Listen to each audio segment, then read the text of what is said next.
귀하신 하나님의 말씀은 욥기서 4장 6절부터 8절입니다. 욥이 이렇게 어려움을 겪었다는 이야기를 듣고 친구 3명이 멀리에서 찾아왔습니다. 대만 사람 엘리바스, 또 소아 사람 빌닷, 또 나아마 사람 소발이라고 하는 3사람이 찾아왔습니다. 자, 이 사람들은 가까이 살지도 않습니다. 아주 멀리 사는 사람들입니다. 그럼에도 친한 친구가 어려움을 당했을 때 아주 멀리서 찾아왔습니다. 찾아와서 보니까 이 욥의 몰골이 말이 아닙니다.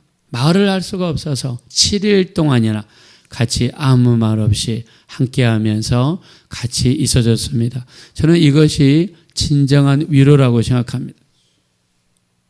우리가 그 친구가 진정한 친구인지 알려면 그 사람이 어려움을 당할 때 친구의 반응을 보면 알 수 있다고 그러죠. 그래서 어떤 아버지가 아들을 데리고 이렇게 자기 친한 친구를 이렇게 소개해 줬다는 이야기 우리 들어본 적이 있죠. 아들은 친구들이 많아서 이렇게 어울리는 친구들이 많았습니다. 근데 아버지는 친구가 딱 한 명이에요. 그래서 아버지가 하루는 얘야, 내가 너에게 진정한 친구를 보여주겠다. 그러면서 네 친구들한테 가서 네가 이 지게에다가 이 죽은 돼지를 등에다가 지고 가서 내가 잘못해서 실수해가지고 사람을 죽였는데 친구야 어떻게 했으면 좋겠느냐. 이 아들 3명의 친구들을 다 찾아가니까 3명의 친구들이 그렇게 평상시에 친했다가 막상 어려움을 당했다고 그러니까 다 외면하더라고 하지 않습니까? 이 아버지는 그 죽은 돼지를 자기가 지게에다 지고 자기 친구한테 가서 친구야 내가 어떻게 해가지고 실수로 사람을 죽였는데 어떻게 했으면 좋겠느냐. 그 아버지 친구가 어서 들어오시게 내가 저 뒤에 곳간에다가 잠시 보관하고 있을 테니까 문제가 해결되거든 다시 오게 했다고 하지 않습니까? 자, 우리가 친구는 어려움을 당할 때 나를 돌아보는 사람, 그게 진짜 친구입니다. 성도도 마찬가지죠. 우리가 어려움을 당하고 힘든 일을 당할 때 우리가 돌아보고 위로해주고 격려해주는 게 그게 진정한 성도고 진정한 친구입니다.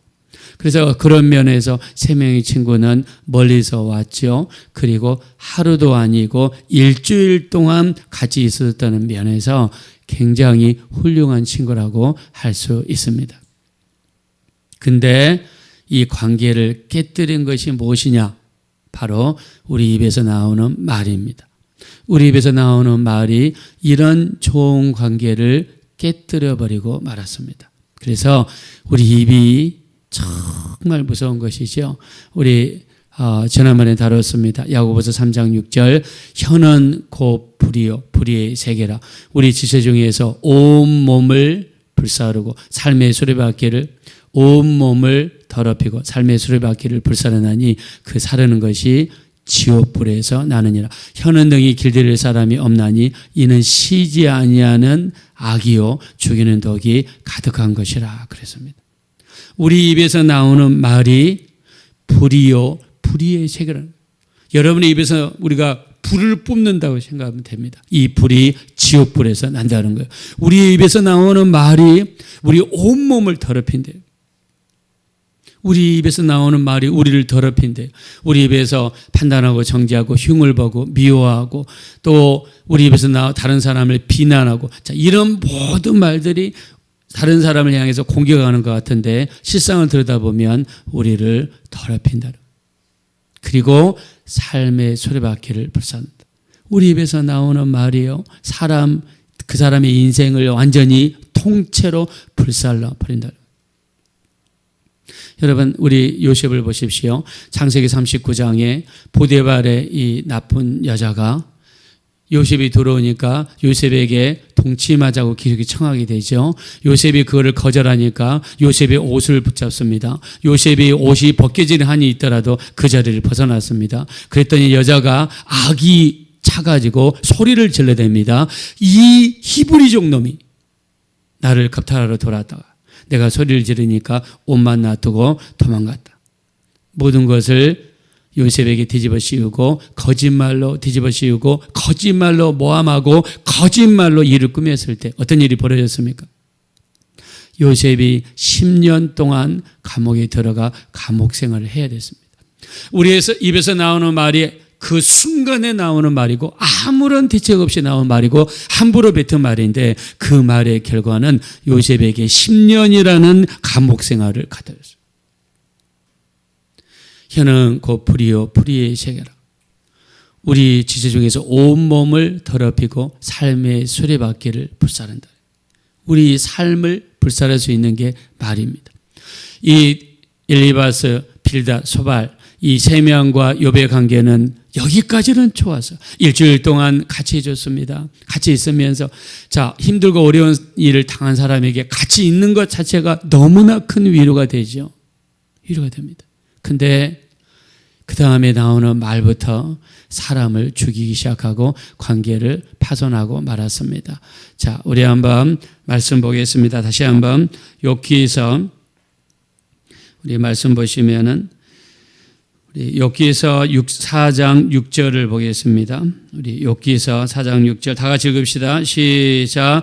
내 경외함이 내 자랑이 아니냐, 내 소망이 내 온전한 길이 아니냐. 여기 이 엘리바스는요, 일종의 욥을 향하여 조롱하는 것입니다. 네가 그렇게 하나님을 경외한다면서, 네가 온전하고 또 이 정직하고 하나님을 경외하고 악에서 떠났다면서 네게 그것이 너의 평상시에 자랑이 아니었냐? 그러면서 네 현재 이 몰골이 뭐냐? 네 평상시에 그렇게 기도 많이 한다고 자랑하고 기도 많이 한다고 하면서 너 지금 왜 이러느냐? 이런 말이죠. 너 성경을 일주일에 한 번씩 읽는다면서, 너 성경을 일주일에 한 번씩 읽는다면서, 너 그렇게 성경을 많이 읽은 사람이 너 지금 이 몰골이 뭐냐? 이 지금 따지는 거예요. 너 그렇게 이 평상시에 신앙생활 잘한다고 그랬는데 너 실제로는 뒤에서 세상 말로 호박씨 까고 있는 거 아니냐? 말로만 성경 많이 읽는다, 말로만 기도 많이 한다, 말로만 신앙생활 열심히 한다 하면서 너 뒤에 가서 너 막상 네 일반 생활은 하나님과 전혀 다름없는 삶을 산 것이 아니냐? 이런 식으로 질타를 시작하는 것. 여러분 맞습니까? 욥이 진짜 겉으로만 온전하고 정직하고 하나님을 경외하고 악에서 떠난 척 했습니까? 아니죠. 욥은 하나님이 2번이나 인정할 정도로 욥은 정말 온전하고 정직하고 하나님을 경외 악에서 떠난 사람이에요. 그러면서 7절 한번 보겠습니다. 욥기서 4장 7절 다 같이 읽읍시다. 시작. 생각하여 보라. 죄 없이 망한 자가 누구인가? 정직한 자의 끊어짐이 어디 있는가? 뭐라고 했습니까? 네가 망한 거는 네 그 많은 재산을 잊어버리고 아들 7명, 딸 3명 죽은 이유는 네 죄 때문이다. 네 죄 때문이다. 어찌 죄 없이 망한 자가 있겠느냐? 네가 죄가 있으니까 망한 거 아니냐? 네가 지은 죄가 많아서 그런 거 아니냐? 여러분 이것이 할 말인가요? 지금 아들 7명이 죽었어요. 딸 3명이 죽었어요. 양 7,000마리, 낙타 3,000마리, 소 500결이 1,000마리입니다. 암나기 500마리. 집은 무너졌습니다. 온몸에 욕창이 생겨서 질그릇 조각을 가져와가지고 긁지 않으면 잠을 못 자요. 이런 욥에게 네가 망한 것은 네 죄 때문이다. 여러분 마음이 찢어지죠. 아프죠. 만약에 어떤 사람이 사업하다가 쫄딱 망했어요. 이 서울에 지난주에 그러더라고요. 그 압구정에 있는 현대 아파트가 151억에 팔렸대요. 현대 아파트 사상 가장 비싸게 팔려가지고 뉴스에 나왔어요. 근데 그거를 은행 대출을 가지고 산 게 아니라 현찰로 그걸 다 샀대요. 근데 지금 강남은요, 돈 있는 사람들끼리 리그전이에요. 현금이 있는 사람들끼리 서로 살려고 그러니까 이상하게 가격이 더 올라가고 있대요. 여러분 만약에 이렇게 부자로 사신 분이 있다고 가정합시다. 회사도 크게 하시고 좋은 데 살고 이렇게 살던 분이 갑자기 하루아침에 회사가 망하고 집도 날아가고 만약에 자녀까지 큰일을 당했다고 가정해보세요. 이 사람 찾아가서 친한 친구랍시고 찾아가서 네가 이렇게 망한 거는 네가 지은 죄가 많기 때문에 그런 거야. 너 회개해야 돼. 만약 이렇게 한다고 그러면 이게 진정한 위로인가요? 위로가 아니죠. 멀리서 찾아온 것까지 잘했습니다. 7일 동안 함께 있어준 거 잘했습니다. 근데 네 죄 때문에 네가 망한 거야. 이 말 한마디에 친구의 관계가 깨져버리고 말아요. 사람의 관계가 완전히 산산조각 나고 말았어요. 여러분이 힘들고 어려워서, 만약 힘들고 어려운 성도가 있는데 거기 찾아가서 어려운 말 하면 안 되죠. 저는 실제로 어떤 제가 이렇게 옛날에 전도사 시절에 이 교회 이제 이렇게 저 교회 이렇게 많이 봤습니다. 어떤 그 아내분이 남편을 어렵게 전도해 가지고 교회에 나오셨어요. 캐나다 이민 와서, 여자분은 원래부터 예수 믿는 분이고 캐나다 와서도 교회 다니고 예수 믿는 분이에요. 근데 남편을 어떻게 어렵게 전도를 했습니다. 교회를 다니기 시작하면서 믿음이 좀 들어가면서 신앙의 기쁨이 조금 들기 시작할 무렵이에요. 그러다가 한국에서 가져온 돈을 사용해서 큰 편의점 하나를 샀습니다. 거기는 한국 사람들이 편의점을 많이 하세요. 근데 편의점은 새벽 한 5시부터 열어가지고 밤 11시, 12시까지 열어야 되는 고된 직업입니다.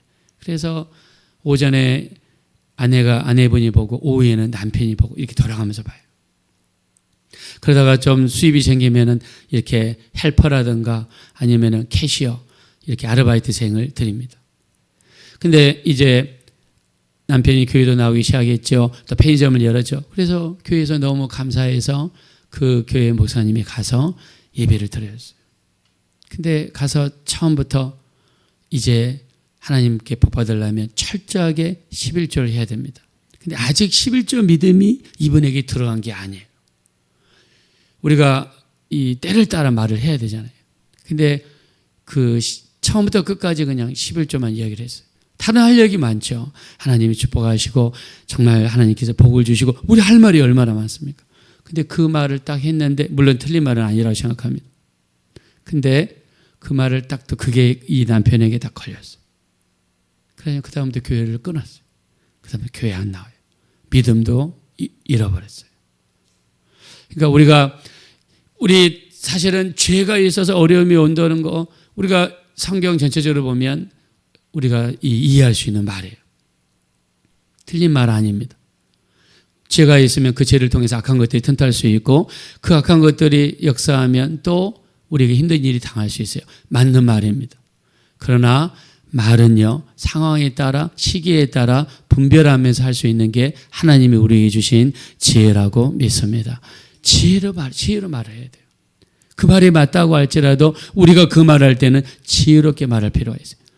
네 죄 때문에 네가 이렇게 망한 거야. 네 죄 때문에 너 재산 다 날려먹은 거야. 네 자식들 죽은 거 네 죄 때문이야. 어느 누가 이 말을 그 순간에 여러분 받아줄 수 있나요? 없어요. 그래서 잠언서 18장 21절에 죽고 사는 것이 혀의 힘에 달렸나니 혀를 쓰기 좋아하는 자는 그 열매를 먹으리라 그랬어요. 우리가 말을 사실도 있지만은 우리가 경우에 따라서, 경우에 합당한 말은 아로 새기는 은장 말에 금사와 같으니라, 이렇게 말씀했습니다. 경우에 따라서, 시기에 따라서 우리가 말을 증거할 필요가 있죠. 이 엘리바스의 말 때문에 욥의 가슴은 찢어졌습니다. 네 죄 때문이다. 네가 겉으로는 신앙생활 잘한다고 그랬는데 네 진짜 잘한 거 맞니? 네 까닭 없이 우리에게 어려움이 오는 줄 알아? 네 죄 때문에 온 거야. 이런 식으로 욥을 이러한 것이 아니라 공격했습니다. 자, 우리 예수님은 어떻게 했나 살펴보겠습니다. 우리 요한복음 9장 1절, 많은 사람들이 맹인을 데려왔습니다. 그럼 물어봅니다. 이 사람이 맹인으로 태어난 것이 이 사람의 죄 때문입니까? 부모의 죄 때문입니까? 이때 당시에는요, 보응신학이라고 있습니다. 보응신학. 죄가 있으면 그 죄에 반드시 안 좋은 결과가 있다고 사람들이 생각했어요. 그리고 이 이스라엘 사람들은요, 이때 당시에 이런 생각을 가지고 있었어요. 이 태아라고 할지라도 엄마의 뱃속에서 죄를 지을 수 있다. 만약 그렇게 되면 태어날 때 장애인으로 태어난다는 그런 안 좋은 생각을 가지고 있었어요. 그 근거가 창세기 25장 22절입니다. 야곱과 에사가 엄마의 태중에서 서로 싸웠다는 거예요. 그래서 태아도 엄마의 뱃속에서 죄를 지을 수 있고, 그것이 이 인간이 태어날 때 장애라든가 인간의 어려움으로 태어날 수 있다는 안 좋은 풍습을 가지고 있었어요. 그래서 예수님께 물어봅니다. 이 사람이 소경으로 태어난 게 자기 때문입니까? 부모의 죄 때문입니까? 주님 뭐라고 그랬습니까? 이 사람의 죄도 아니요 그 부모의 죄도 아니라 이 사람을 통해서 하나님의 하시는 일을 나타내고자 함이라. 할렐루야. 맹인은 태어날 때부터 서러운 사람이에요. 사회적인 차별, 냉대, 멸시, 손가락질, 수많은 욕을 받으며 사는 사람이 맹인입니다. 거기 있다 대놓고 네 죄 때문이야, 네 부모의 죄 때문이야 이렇게 했던 사람들이 유대인이에요. 그걸 따라 주님께 물어보는 거예요. 이 사람이 죄 때문입니까? 부모의 죄 때문입니까? 주님 말씀하십니다. 이 사람의 죄도 아니요 부모의 죄 때문도 아니요 이를 통해서 하나님 하시는 일을 나타내고자 합니다. 하나님께서 욥에게 이런 어려움을 허락하신 것은 욥을 통해서 하나님이 영광 받으시기 위한 큰 목적이 있는 줄로 믿습니다. 여러분 삶 속에 힘든 일이 닥치고 어려운 일이 닥치면 하나님께서 나를 통해서 영광 받으시려고 하는구나. 더 기도해야지, 더 예배해야지. 이 어려움을 반드시 극복하게 하셔서 하나님의 영광 나타내실 줄로 믿습니다. 우리 이렇게 생각해야 될 줄로 믿습니다. 그래서 어려움 있는 사람 함부로 판단하시면 안 돼요. 무조건 가서 성경을 그대로 띄는 사람. 마태복음 7장 3절 어찌하여 형제의 눈 속에는 티는 보면서도 내 눈 속에는 들보를 보지 못하느냐. 내 눈 속에 있는 들보가 있으면서 어찌하여 형제에게 가서 내 눈에 있는 티를 빼라. 외식하는 자여 내 눈 속에 있는 들보를 먼저 빼고 그 후에야 밝히 보고 형제의 눈 속에 있는 티를 빼라 그랬어요. 형제 눈 속에 있는 티, 보이지도 않는 티는 그렇게 잘 찾아내면서 자기 눈 속에 있는 들보가 이만합니다. 이만한 건축 재료, 큰 나무, 막대예요. 자기 눈에는 그렇게 큰 들보가 있으면서 하나도 보지 못하고 다른 사람의 눈에 잘 보이지도 않는 티를 그렇게 잡아내면서 비판하고 정죄하고 사람 힘들게 하고 시험 들게 만들고. 베드로전서 3장 10절 생명을 사랑하고 좋은 날 보기 원하는 자는 혀를 금하여 악한 말을 그치고 그 입에서 거짓을 말하지 말라. 할렐루야. 우리는 혀를 금해서 악한 말을 그쳐야 돼요. 아무리 옳은 말이고 아무리 성경에 나와 있는 말이어도 경우에 합당한 말을 해야 될 줄로 믿습니다. 우리 입은 살리는 입술이 돼야 돼요. 죽이는 입술이 되면 안 됩니다. 여러분의 입을 통해서 일평생 살리는 입술, 바로 우리 복음입니다. 예수님이 우리를 용서하셨습니다. 예수 믿으면 천국 갑니다. 예수 믿으면 어려움에서 나올 수 있다는 복음, 복된 소식, 유앙겔리온, 가스펠, 하나님이 우리에게 주신 굿뉴스, 복된 소식은 좋은 소식입니다. 천사들이 목자들에게 나타나 했던 소식, 큰 기쁨의 좋은 소식입니다. 하나님은 우리에게 주시는 것은 좋은 것이고 기쁜 것입니다. 우리 입술을 통해 다른 영혼을 살릴 수 있는 모두가 되어지시기를 예수의 이름으로 축원합니다. 이 시간 기도하실 때 우리 입술로 사람을 정죄하거나 판단하거나 죽이지 않게 하시고 살리는 입술, 힘을 주는 입술, 위로하는 입술, 그래서 주님께로 돌아오고 더 주님을 의지하게 만드는 그런 입술이 되게 해달라고 합심으로 간절히 기도하겠습니다. 허락하시고 잡으라시 하나님 진심으로 감사합니다. 우리 입술을 통해서 다른 사람을 살리는 입술이 됐으면 좋겠습니다. 우리 하나님 우리 입술로 다른 사람을 죽이고 판단하고 정죄하고 그런 입술이 되지 않게 하소서. 우리 하나님 도와주세요. 우리를 불쌍히 여겨주세요. 우리 입술을 통해서 영혼들이 힘을 얻게 도와주세요. 격려하게 도와주세요. 어려움을 당하지 않게 도와주세요. 우리를 불쌍히 여겨주세요. 우리 하나님 우리를 도와주십시오. 긍휼히 여겨주십시오. 우리 입술로 사람을 살리게 하소서. 위로를 주게 도와주소서. 죽어가는 영혼들을 살리게 도와주소서. 우리 입에서 할 수 있는 가장 최고의 말, 예수님이 우리를 살리셨습니다. 예수님이 우리를 고치십니다. 예수님이 우리를 치료하실 겁니다. 예수님께서 우리를 살려주실 것입니다. 우리 주님은 우리 기도를 드셨습니다. 주님은 우리를 돕는 분이십니다. 긍정적인 말할 수 있는 우리가 될 수 있도록 인도하여 주십시오.